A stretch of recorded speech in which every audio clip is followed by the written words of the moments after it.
अल्हम्दुलिल्लाहि वहदा वस्सलातु वस्सलाम अला नबी बाद अम्मा बाद।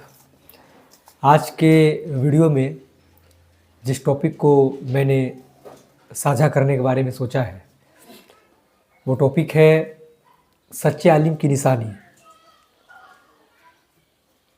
इससे पहले कि इस टॉपिक पर कुछ बातें मैं आपके साथ साझा करूं, आपसे हमेशा मुद्दबाना गुजारिश रहती है कि वीडियो को मुकम्मल पूरा देखा करें ताकि आप सही इन्फॉर्मेशन दीन के बारे में सही मालूमात हासिल कर सकें और दीन और दुनिया में सही कदम उठा सके ताकि आपकी दीन और दुनिया दोनों संवर जाए। चलिए अब बात करते हैं अपने टॉपिक पर। इन दिनों सोशल मीडिया का दौर है। जैसा कि आप जानते हैं कि हर इंसान फेसबुक, व्हाट्सएप, यूट्यूब, इंस्टाग्राम तमाम चीज़ों का इस्तेमाल करके अपनी नॉलेज दूसरों तक पहुंचा रहे हैं।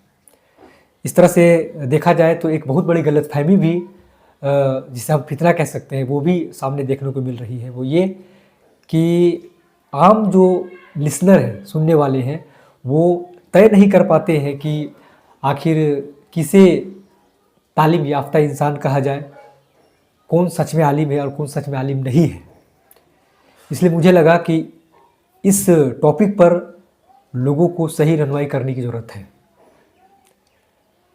चलिए तो पता करते हैं कि कैसे इंसान को तालीम याफ्ता इंसान कहा जाएगा, उसकी निशानी क्या है। अल्लाह सुब्हानहू ताला सूरा फातिर चैप्टर नंबर 28 आयत नंबर 35 में इरशाद फरमाता है, इन्नमा यख्शल्लाह मिन इबादिहिल उलमा। इस आयत करीमा का मतलब है कि अल्लाह सुब्हानहू ताला से वही बंदे डरते हैं जिनके पास इल्म है। इस आयत करीमा से बहुत अहम इंफॉर्मेशन जो हमें मिलती है वो ये है कि अगर किसी इंसान के दिल में डर है तो इसका मतलब ये हुआ कि वो आलिम है, और अगर उसके दिल में डर नहीं है, जिस तरह की डर होनी चाहिए अल्लाह सुब्हानहू ताला के लिए, वो डर अगर उसके अंदर नहीं है तो ऐसे आलिम को आलिम नहीं माना जाएगा, चाहे उसके पास इन्फॉर्मेशन का भंडार हो, भरमार हो। क्योंकि इन दिनों हर इंसान शिक्षित है, लेकिन इसके बावजूद भी आप देखेंगे कि बहुत से ऐसे पढ़े लिखे लोग हैं जो नमाज कायम नहीं कर पा रहे हैं, जो सूद की बिजनेस कर रहे हैं, जो अपने बच्चों को सही तरबियत नहीं दे पा रहे हैं, हक की आवाज़ बुलंद नहीं कर पा रहे हैं। तो ऐसे लोगों को हम कैसे समझेंगे कि वो तालीम याफ्ता है, क्योंकि उनके दिल में अल्लाह का डर ही नहीं है। अगर कोई आलिम बड़ी बड़ी बातें कर रहा है, एक तालीम याफ्ता इंसान अगर बड़ी बड़ी बातें कर रहा है, तो आपको सबसे पहले ये देखनी है कि वो कितनी चीज़ों पर अमल करता है, वो कितनी बुरी चीज़ों से बचता है।